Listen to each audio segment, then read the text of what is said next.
দিয়ে কোরআনের মাহফিলে গিয়ে দিলের কান লাগায় নিস্তব্ধ হয়ে কোরআনের আলোচনা শুনতে হয়।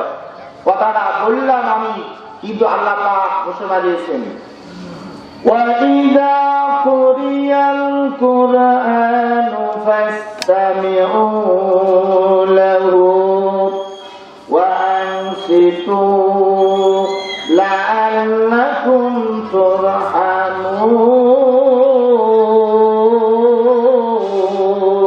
আল্লাহু আকবার। আল্লাহ রাব্বুল আলামিন বলেন, হে দুনিয়ার মানুষেরা, তোমাদের নিকট যখন আমার পক্ষ থেকে অবতারিত পবিত্র কোরআনুল কারীম তেলাওয়াত করা হয়, আলোচনা করা হয়, দুনিয়ার কাজকর্ম, আরাম আয়েশ, ব্যবসা বাণিজ্য সব কিছু পরিত্যাগ করে ওই কোরআনুল কারীমের মাহফিলে গিয়ে দিলের কান লাগায় নিস্তব্ধ হয়ে কোরআনের আলোচনা শুনতে থাকো। যতক্ষণ পর্যন্ত কোরআনের আলোচনা চলবে আর যতক্ষণ পর্যন্ত তোমরা শুনবে, ততক্ষণ পর্যন্ত আমি আল্লাহ তাআলা কুদরতি ভান্ডার থেকে অগণিত রহমত, বরকত, সবিনা বক্তা শ্রোতা সকলের উপর বর্ষিত হতে থাকবে। জোরে জোরে বলি সুবহানাল্লাহ। তাহলে কোরআনের আলোচনা চলবে যতক্ষণ, আল্লাহ তাআলার রহমত, বরকত, সকিনা বর্ষিত হবে ততক্ষণ। এই মাহফিলে আসবে যারা, আল্লাহ তাআলার রহমত পাবে তারা। এই মাহফিলে আসবে যারা, গুনাহগাতা মাফ পাবে তারা। এই মাহফিলে আসবে যারা, মন দিয়ে শুনবে যারা, হেদায়েত পাবে তারা। জোরে বলুন আল্লাহু আকবার। সম্মানিত ভাইয়েরা, আমি কোরআনুল কারীমের একখানা আয়াতে কারিমা তেলাওয়াত করেছি এবং বিশ্ব নবীজির হাদিস শরীফ থেকে একখানা হাদিসের অংশ তেলাওয়াত করেছি। কোরআন এবং হাদিসের আলোকে স্বল্প সময়ে আপনাদের কাছে নসিহত পেশ করব। ওমা তাওফিকি ইল্লা বিল্লাহ। আমি যে কয়েকটি কথা বললাম, কথা বোঝা যায়? কথা বোঝা যায় তো? আচ্ছা, মাশাআল্লাহ, জাযাকাল্লাহ। সম্মানিত ভাইরা, আল্লাহ পাক কোরআন অবতীর্ণ করেছেন গোটা বিশ্বের মানুষের হেদায়েতের জন্য। কোরআনুল কারীম আল্লাহ তাআলা কেন অবতীর্ণ করলেন? গোটা বিশ্বের মানুষের হেদায়েতের জন্য। এই কোরআন না জানার কারণে, কোরআন না বুঝার কারণে, কোরআনের জ্ঞান না থাকার কারণে পিতা পুত্রের মধ্যে অবনতা, স্বামী স্ত্রীর মধ্যে অবনতা, ভাই ভাইয়ের মধ্যে অবনতা, প্রতিবেশীর মধ্যে অবনতা, এক দেশের সঙ্গে আরেক দেশের সমস্যা। এই কারণ, মূল কারণ হলো কোরআনের জ্ঞান না থাকা। কথা বলেন ঠিক না বেঠিক? কোরআনের জ্ঞান না থাকার কারণে আমরা একজন আরেকজনের উপর জুলুম করি। এক ভাই আরেক ভাইকে ঠকায়, ভাই বোনকে ঠকায়, ভাই আবার বুবুকে ঠকায়। এরকম আছে কিনা? কি বলেন, আছে না? যদি কোরআনকে আমরা বিশ্বাস করি, তাহলে কোরআনের বিধানগুলোকে মানতে হবে। কোরআনকে যদি বিশ্বাস করি যে এই কোরআন আমার হাতে, দেখেন এই কোরআন, এই কোরআন হলো আল্লাহর কোরআন, এই কথাটা যদি আমরা মনে প্রাণে বিশ্বাস করি, তাহলে কোরআনের মধ্যে যা আছে সব কিছুকে, যে নির্দেশগুলো আছে, এই নির্দেশগুলোকে পালন করতে হবে। তাহলেই হলো কোরআন মানা। আর যদি এই নির্দেশগুলো পালন না করি, তাহলে কোরআন মানা হলো না। কোরআন মানতে হবে। আল্লাহ রাব্বুল আলামিন কোরআনুল কারীম দুনিয়ার মানুষকে লক্ষ্য করে বলেন, কিতাবুন আনজালনাহু ইলাইকা লিতুখরিজান নাসা মিনাজ যুলুমাতি ইলান নূর। আল্লাহু আকবার। আল্লাহ রাব্বুল আলামিন বলেন, হে দুনিয়ার মানুষেরা, তোমাদের নিকট আমি আল্লাহ তাআলা এই কোরআনুল কারীম অবতীর্ণ করেছি। নবীজি, আপনি এই কোরআন পড়ে পড়ে মানুষকে শোনায়, কোরআনের আলোচনা শোনায়, কোরআনের আলোচনা শোনায় মানুষকে আপনি গুমরাহি থেকে হেদায়েতের পথে বের করে আনবেন, গুমরাহি থেকে হেদায়েতের পথে বের করে আনবেন, অন্ধকার থেকে আলোর পথে বের করে আনবেন। এই জন্য আমি আল্লাহ পাক হে নবী আপনার উপরে এই কোরআনকে অবতীর্ণ করেছি।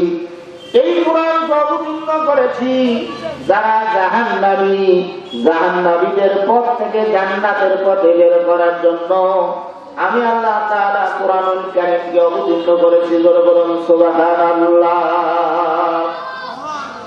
কোরআন আল্লাহ তাআলার পক্ষ থেকে অবতারিত এই কোরআন এমন একটি কিতাব, এমন একটি গ্রন্থ, শুরু থেকে শেষ পর্যন্ত এর কোনো সন্দেহ নাই। আছে কি? কোনো সন্দেহ নাই। এই কোরআন এমন একটি কিতাব, যেই কিতাব দেখলেও সব, পড়লেও সব, বুঝলেও সব, আমল করলে বহুগুণে সব। কোন মানুষ যখন আল্লাহর এই কোরআন তেলাওয়াত করবে, নবীজি বলেন কোন আল্লাহর বান্দা বান্দি যখন এক একটা অক্ষর তেলাওয়াত করে, বিনিময়ে আল্লাহ রাব্বুল আলামিন তার আমলনামায় 10 নেকি বরাদ্দ করে দেন। আপনি বললেন একটা অক্ষর, একটা হরফ তেলাওয়াত করলেন, একটা হরফ তেলাওয়াত করার কারণে আল্লাহ রাব্বুল আলামিন আমলনামায় 10 নেকি বরাদ্দ করে দেন। জোরে বলুন সুবহানাল্লাহ। সব অর্জন করার বহু পথ আছে, কিন্তু আমরা সেই পথে না হাঁটিয়া যদি আমরা অন্য পথে চলি, তাহলে সব পাওয়া যাবে? কি বলেন, সব পাওয়া যাবে না। সম্মানিত ভাইয়েরা, কোরআনুল কারীম শিক্ষা অর্জন করা ফরজ। এই কোরআনুল কারীমের অর্থ জানাও ফরজ, কোরআনুল কারীমের হুকুম মানাও ফরজ। কোরআনুল কারীম আগে শিক্ষা অর্জন করতে হবে। নবীজি বলেছেন খায়রুকুম মান তাআল্লামাল কুরআনা ওয়া আল্লামা। নবীজি বলেন দুনিয়ার মধ্যে সবচাইতে হলো 2 শ্রেণীর মানুষ হলো উত্তম। সবচাইতে উত্তম এক শ্রেণীর মানুষ হলো যারা কোরআনকে শিক্ষা করে। দ্বিতীয় শ্রেণীর হলো যারা কোরআন শরীফ শিক্ষা করেছে, এই শিক্ষা অনুযায়ী অন্যকে শিক্ষা দেয়। তার মানে হলো যারা কোরআনের শিক্ষক হবে আর যারা কোরআনের ছাত্র হবে, এই কোরআনের শিক্ষক এবং কোরআনের ছাত্র যারা হবে, নবীজি বললেন তারা হলো দুনিয়ার মধ্যে সবচাইতে উত্তম মানুষ, ভালো মানুষ। জোরে জোরে বলুন সুবহানাল্লাহ। সম্মানিত ভাইরা, কোরআন শিক্ষা অর্জন করা ফরজ। হযরত আনাস রাদিয়াল্লাহু তাআলা আনহু থেকে বর্ণিত আছে, তিনি বলেন নবীজি ফরমায়েছেন তালাবুল ইলমি ফরিদাতুন আলা কুল্লি মুসলিমিন ওয়া মুসলিমা। নবীজি বলেন কোরআন শিক্ষা অর্জন করা, দ্বীনি ইলম শিক্ষা করা প্রত্যেকটা নরনারীর জন্য, প্রত্যেক পুরুষের জন্য, মহিলার জন্য, সকলের জন্য এই দ্বীনি ইলম অন্বেষণ করা, কোরআন শরীফ শিক্ষা অর্জন করা ফরজ। বলুন সুবহানাল্লাহ।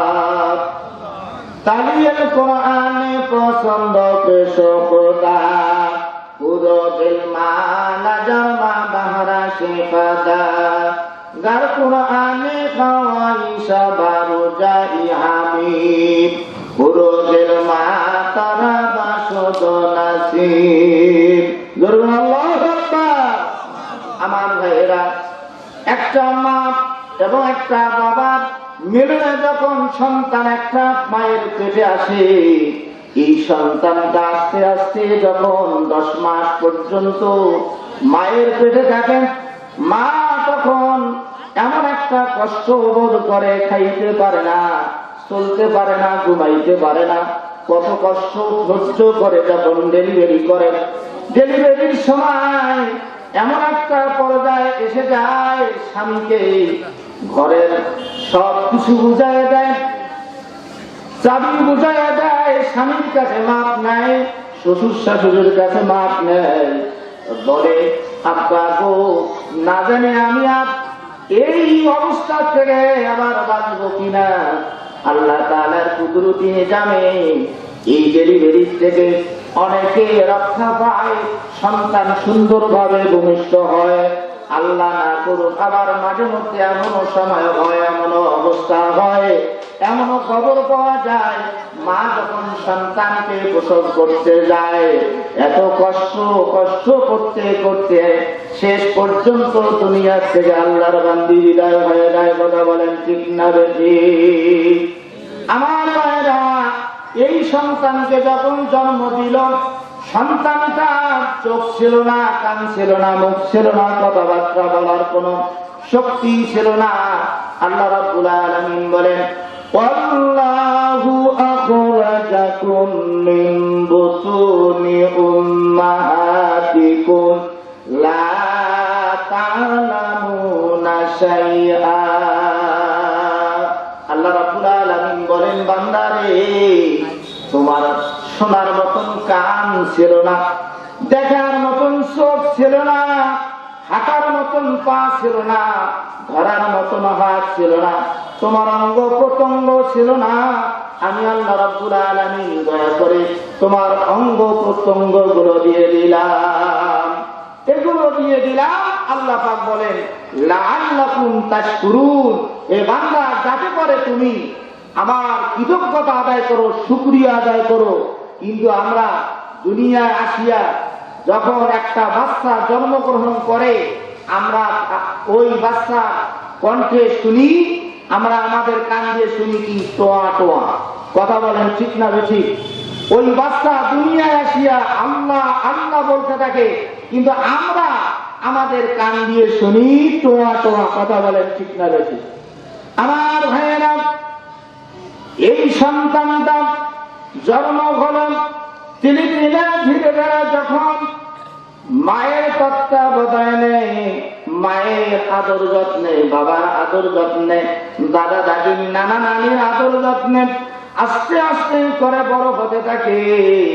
এই সন্তানটা যখন সুন্দর একটা নাম রাখা হয় আর বড় হতে থাকে, এই সন্তান জন্মগ্রহণ করার পর যখন আস্তে আস্তে কথা বলা বল ধরে, তখন তার সুন্দর নাম রাখতে হয়।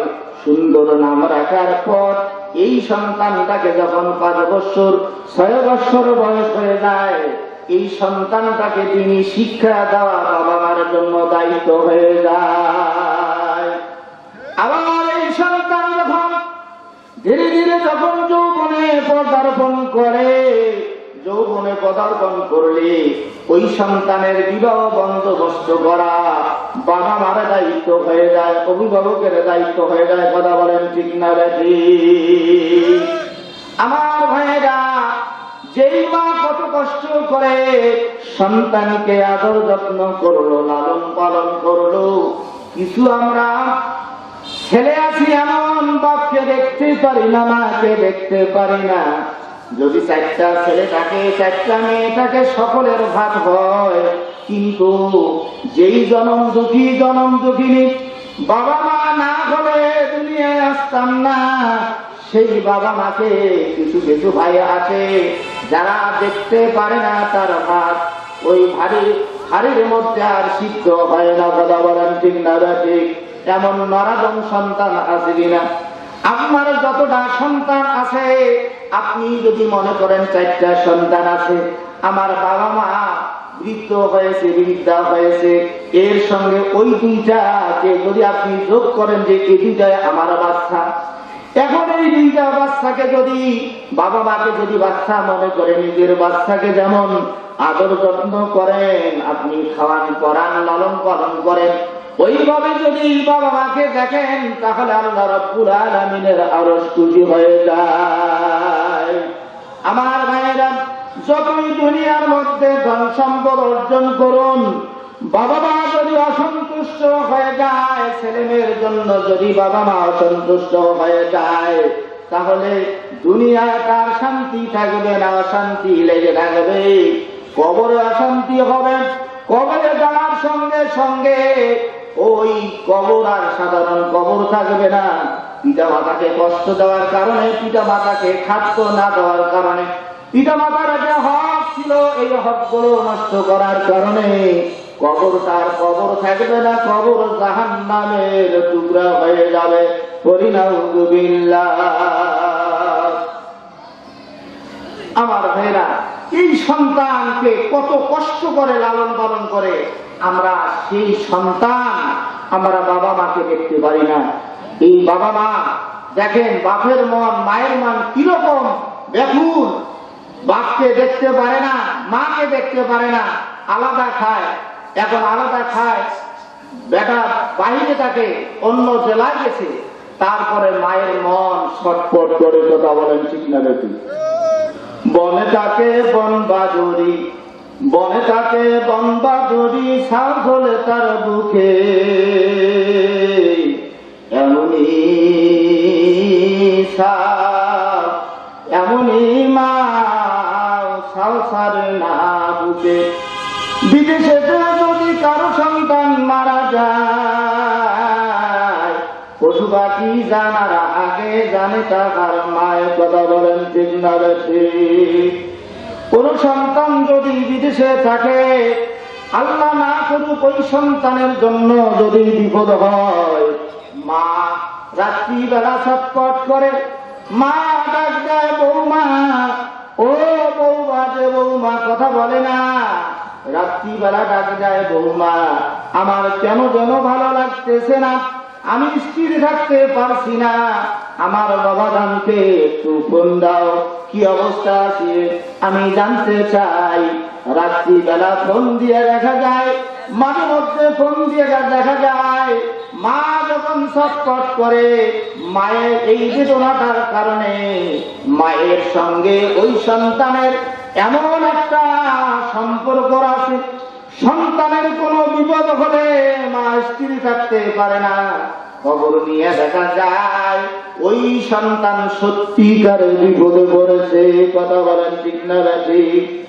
যেই মাকে আপনি আমি দেখতে পারলাম না, দেখতে পারি না, সহ্য করতে পারি না, কিন্তু ওই মা আপনার আমার জন্য কত ব্যাকুল। কথা বলেন ঠিক না বেশি? আমার ভাইয়েরা, মাকে বাবাকে আপনাকে আমাকে যত্ন করতে হবে, সেবা করতে হবে, সম্মান করতে হবে, শ্রদ্ধা করতে হবে। নবীজি বলেছেন, তোমার পিতা তোমার মাতা তোমার জন্য জান্নাত বা জাহান্নাম। তার মানে হলো, পিতা মাতাকে যদি সন্তুষ্ট করতে পারেন তাহলে আপনার জান্নাত, আর যদি পিতা মাতাকে সন্তুষ্ট করতে না পারেন তাহলে তোমার অটোমেটিক জাহান্নাম হয়ে যায়। আমার ভাইয়েরা, কোরআনুল কারীম পড়লে আল্লাহ তাআলার পক্ষ থেকে আল্লাহর রহমতের ফেরেশতারা আসে। জোরে বলুন সুবহানাল্লাহ। তাফসীরে ইবনে কাসিরে একটা ঘটনা দেওয়া আছে। ঘটনাটা হলো এরকম, উসাইদ ইবনে হুযাইর নামে একজন সাহাবী ছিলেন, আল্লাহর নবীর জলিল কদর সাহাবী। এই সাহাবী রাত্রিবেলা ইশার নামাজ পড়ে খাওয়া দাওয়া শেষ করে তিনি চিন্তা করলেন, রাত্রি তো কেবল শুরু হইল, আমি না বসে থেকে আমি আল্লাহ তাআলা অবতীর্ণ এই কোরআন শরীফ তেলাওয়াত করি। আল্লাহর বান্দা উসাইদ ইবনে হুযাইর রাদিয়াল্লাহু তাআলা আনহু কোরআন শরীফটা সামনে নিয়ে সূরা বাকারা তেলাওয়াত শুরু করলেন। আল্লাহর নবী সাহাবী বলেন, আমি যখন সূরা বাকারা তেলাওয়াত শুরু করলাম, এত মজা লাগছিল, আমি মনে হচ্ছিল আরো পড়ি আরো পড়ি আরো পড়ি। এভাবে পড়তেছিলেন। তিনি কোরআন শরীফের দিকে এত আসক্ত হয়েছিলেন, সামনে পিছনে ডানে বামে কি হচ্ছিল তিনি আর লক্ষ্য করেন নাই। হঠাৎ করে আল্লাহর নবীর সাহাবী লক্ষ্য করলেন, তার ঘরের মধ্যে যে ঘোড়াটা আছে এই ঘোড়াটা লাফালাফি করতেছে। তিনি কোরআন শরীফ তেলাওয়াত করা বন্ধ করলেন। আগেরকার জামানা আমরা একই ঘরে, যে ঘরে আমরা ছিলাম সেই ঘরের মধ্যে গরু ছাগল ভেড়া যার যেটা ছিল একই ঘরের মধ্যে ছিল। কথা বলেন ঠিক না বেশি? এখনকার ছোট বাচ্চারা বলতে পারবে না, যারা মুরব্বী তারা জানে ঘরের এত সংকট ছিল যে ভিন্ন ঘর না থাকায় একই ঘরে কারো কারোর জন্য গরু